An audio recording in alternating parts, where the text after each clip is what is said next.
Hello and welcome to Chronicles of Tao by Deng Ming Dao. So I'm going to be reading some passages from the chapter, one of the first chapters in the book. Well, I think it's the first relevant chapter, is learning from the natural world. And I think this is very important for us postmodern, contemporary, civilized urban dwellers who might want to rethink their whole philosophy about how life should be lived. So, from Deng Ming Dao, the early Taoists wanted to remain healthy and retard the aging process. Now, everybody wants to do that, right? They believed that people aged because their internal energy leaked out. In order to find a way to retain it in the body, they found inspiration in animals, like our cat here. They concluded that an animal sealed its energy in by sleeping curled up, effectively closing off its anus and other passages where the energy might escape. This is how our cat sleeps. When I was out for an evening walk tonight, and it's quite windy out there, and there was a few people about, twilight, and I saw this lovely brown cat, and it was gesturing to me. It was gesturing to me as if for me to pat it, like it wanted some human contact, some human touch. And but when I went to pat it after, trying to get its attention, it kind of was getting a little bit hostile. So as soon as I stepped away and just watched the movement of the cat, it was gesturing to me in some way. So that's one of the ways, just by observing the seemingly commonplace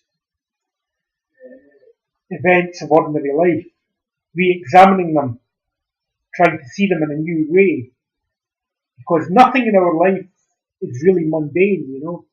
It's just our way of looking at it has become too familiarized. We've become too acquainted through memory, through linear thought. So we have taken an inventory of descriptions and interpretations about what these things mean, rather than just simply observing it as it happens, as the immediate phenomena of, of present moment experience, yeah? You know what I'm saying? So, the teacher goes on to talk about the cat. She wakes instantly, not like humans who are lazy, drowsy, and stiff. See how she stretches. Even the cat knows calisthenics and uses them to maintain her system. The Taoists know that exercise is essential to good health. Now, the ancient Taoists didn't have access to sophisticated gymnasium equipment. Didn't have gyms, didn't have machines, and all these different kinds of classes, which are artificially induced methods in society to get people's bodies moving, and to realize that having a healthy body contributes to having a healthy mind and vice versa. It's an integral feeling and understanding. But that these methods, however beneficial they were, they simply were not necessary. They were more than what was necessary. They were expensive, whereas, in a sense, comparatively speaking, learning from the natural world is free. It's not without its dangers, but we can simplify ourselves if we don't have access to great resources. Then we can make our imaginations and bodies work for us in novel ways. Be innovators in the way our bodies move, in the way we walk, in the way we dance, the way we express ourselves in various physical activities like martial arts and yoga, and purging what was necessary to be purged from the energy field, the emotional body. And if you were a Christian, you might look at it as sins, or look at a Buddhist karma, or a Taoist, or as he said in Falun Gong terminology, black karma, bad karma, white karma is good karma. It's reducing everything to its essence, its simplicity. Yeah, and we can do that with natural world. We can do this with very simple phenomena just by developing acute powers of observation.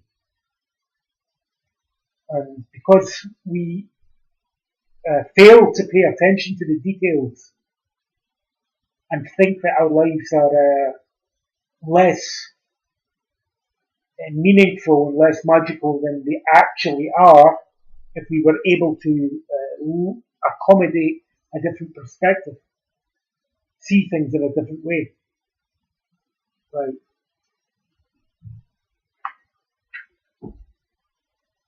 And now he talks about the early Taoists wanted to learn each animal's secret, explained Sound of Clear Water, and practice it themselves.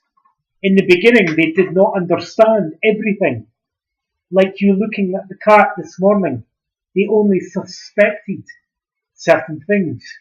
Look at that bird, how vain it is. Birds are like that. Arrogant, posy. But look at it again, Saihoon. It's so big. How can it fly? How can it stand on one thin leg like that? It can only be Chi that is responsible. Breath mixed with the bird's energy lightens its body enough to fly, filling itself up with air it can lift off or stand on one leg.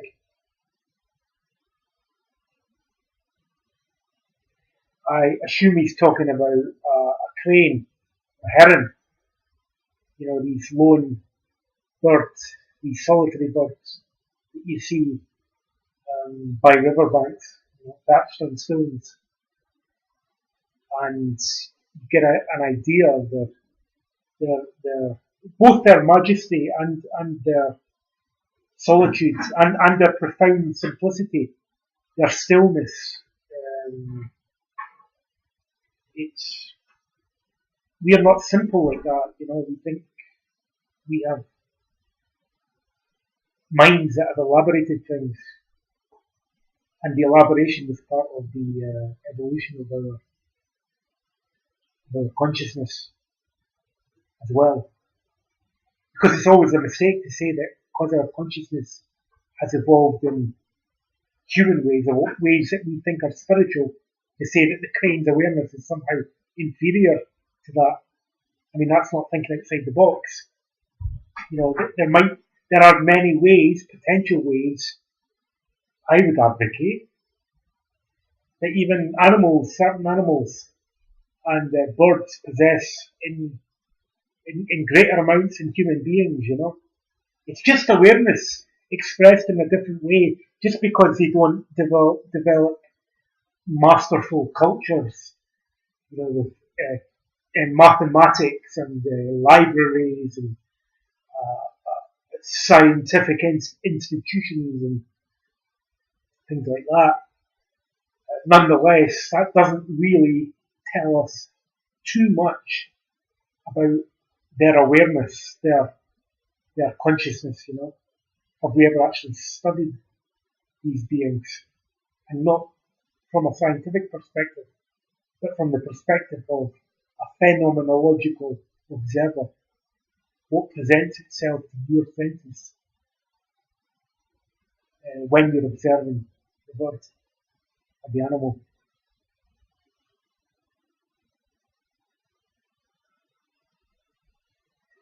You can see other animals using the body locks to conserve their energy.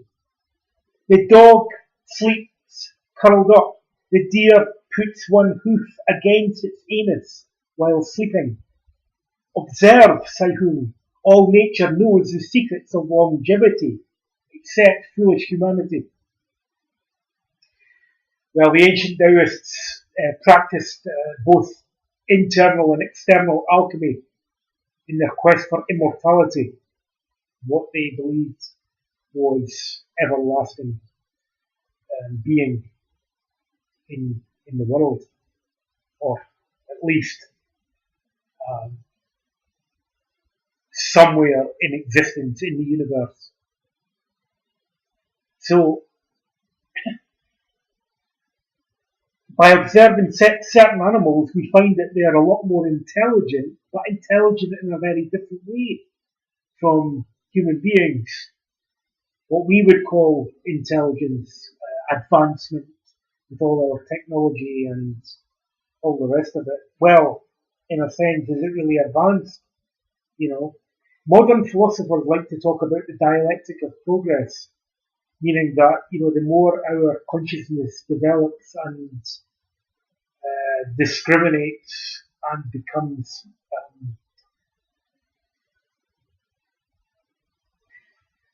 of a higher caliber.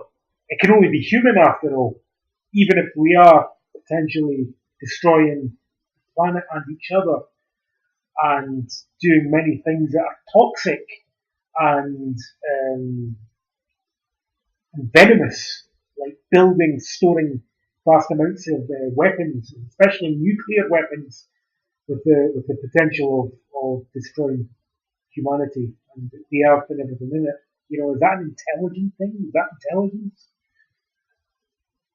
So, animals have to kill to survive,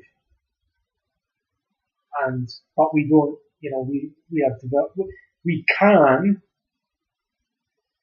live without killing. They can't. Right? That's an observational fact. But that doesn't mean that all our conscious faculties are so developed, or even if they are considered developed, then they have certain very, very serious drawbacks, because animals are just doing what they are doing to survive. They're not in the business of making one another extinct, like what we're doing, with the other side of what we call progress, such like. But they're intelligent in the sense that they know how to conserve their energy in ways that we might not be aware of, even because we don't know how to do it in ourselves. We can't conceive of the possibility of doing it in ourselves.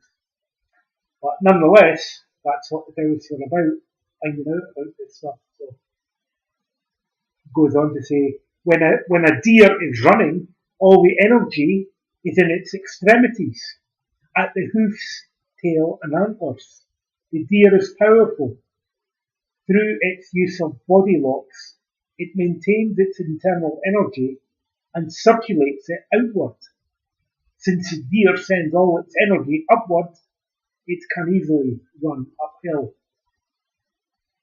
There's a special way to move downhill too, said Sound of Clearwater.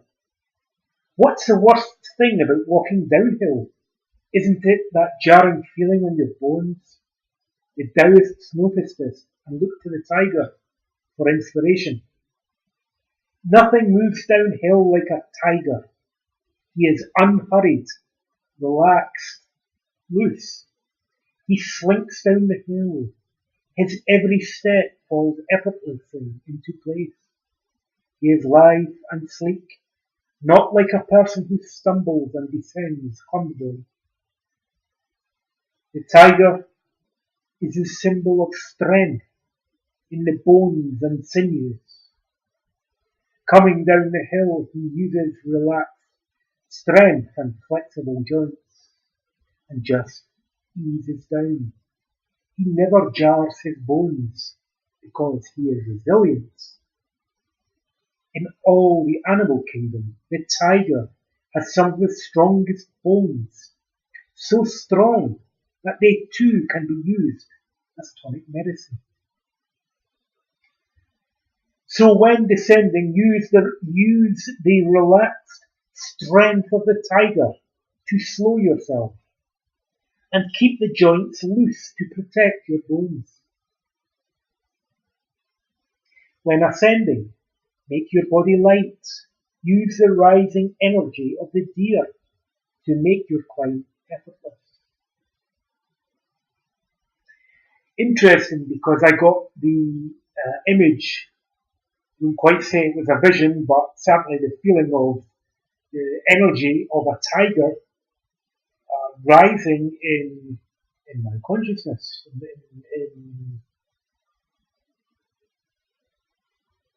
I don't know how aware you are of Kundalini energy, Hindu chakra energy, but it was the energy of the lower three chakras were forming into the shape and the intensity of the tiger rising up the hill. But Sound of Clear Water is putting it that it's a deer, rather, it has that ascending energy. The tiger has the descending energy. So we were looking at it in a different way, but it's interesting nonetheless to see the different perspectives. But they basically observed animals, not only tigers, deer, but dragonflies, birds, as I said, butterflies, frogs, and tortoises. Sometimes like a ninja, you might have to hide under a shell and hope it doesn't get cracked. Hope somebody doesn't step on it. But you can learn. Let's see what can be learned from being a tortoise. Because I don't suppose many warriors would like the idea of doing these power animal cards and coming up with a tortoise or something like that, or a small bird. They want to be tigers and eagles. But Sound of Clear Water saying here, look at that old fellow, trying to be so dignified after a kid has poked him. But do you know what, Sahun? That tortoise will probably outlive you. The tortoise has great longevity because it never rushes. Our masters always walk leisurely because they know that the rushing shortens one's life. And that's isn't it? I'll pose it as a question. Exactly what we're doing, running about,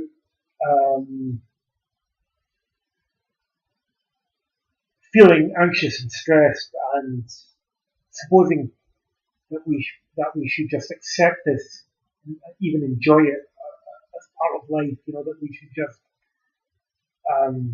despite the fact that it's not good for our health and it's potentially hazardous for our energy. We have to think again also this very young, heroic, gung-ho mode That's something, some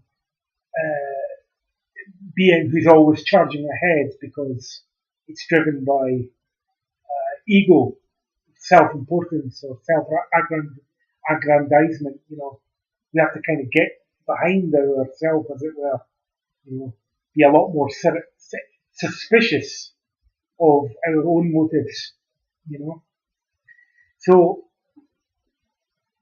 we should stop being so arrogant. That's basically what I'm saying. Everybody should stop being so smug, especially in being anthrocentric. I think that's the word. Thinking that humans know all the answers. But we only need those answers because we are the ones creating the questions. I don't think the tiger's doing that. Right.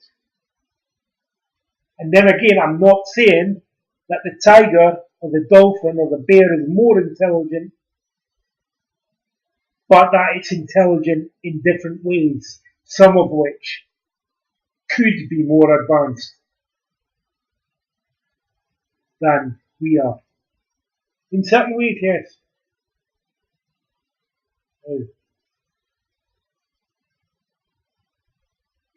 Look at that other tortoise sunning himself. His head stretches way out, and he looks upward at his third eye. He's meditating. All his energy travels upward. And look at that old one sleeping. Everything's inside his shell. What's more obvious? He's practicing the three locks, and all his energy remains within his shell.